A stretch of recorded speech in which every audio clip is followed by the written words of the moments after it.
Good morning সবাইকে। সবাই কেমন আছো? আশা রাখছি ভালো আছো। আর সকালবেলা উঠে ওদের খাওয়া দাওয়া হয়ে গেছে। এখন বাজে হচ্ছে 12টা বাজতে কয় মিনিট বাকি আছে। ও আগেই নিয়ে নিচ্ছে।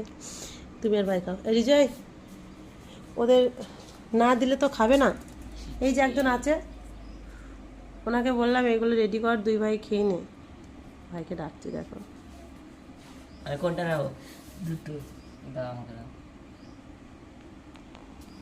নিজে খেলো না, আগে ভাইকে খাওয়ালো, দেখেছো? আর একটু সরাই,